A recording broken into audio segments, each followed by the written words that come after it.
la guerre réserve décidément des surprises, et une surprise importante, c'est que les Ukrainiens regagnent bien davantage de terrain que ce qu'on pensait. On en a une illustration notamment à Toretsk.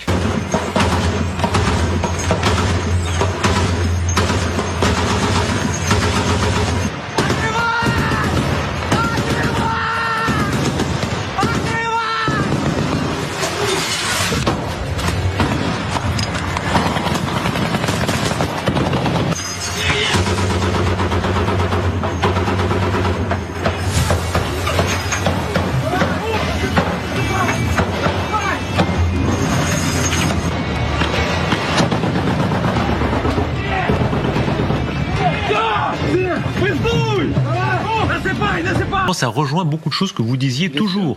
Il y a de la réserve du côté ukrainien. La résilience, la modernité, la flexibilité, et ben ça c'est du côté ukrainien. Et la force morale. Et là, évidemment, le moral. Évidemment, ils savent pourquoi ils se battent. Il ne faut jamais oublier la force morale qui est toujours un facteur clé. Il n'y a pas que les drones.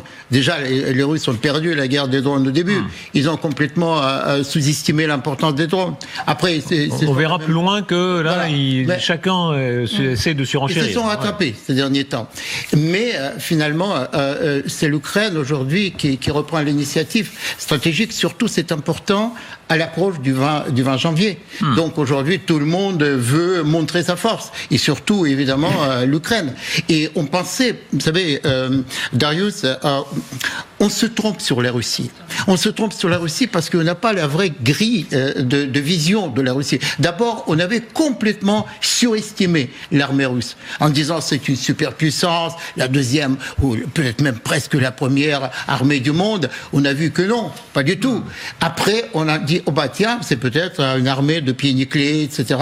Donc, c'était peut-être aussi une erreur. On a surestimé, ensuite sous-estimé. Après, sous-estimé. Alors que là, il faut retrouver la réalité des choses. C'est une armée assez archaïque, qui fonctionne sur le modèle soviétique, c'est-à-dire le modèle centralisé, qui n'est pas du tout connecté, enfin pas tout à fait connecté avec l'esprit du temps du XXIe siècle.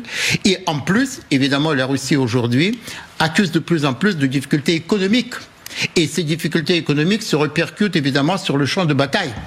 Et donc, la fragilité de la Russie, que j'ai déjà évoquée plusieurs fois ici, eh bien, cette fragilité de la Russie apparaît une fois de plus face à ce sursaut ukrainien.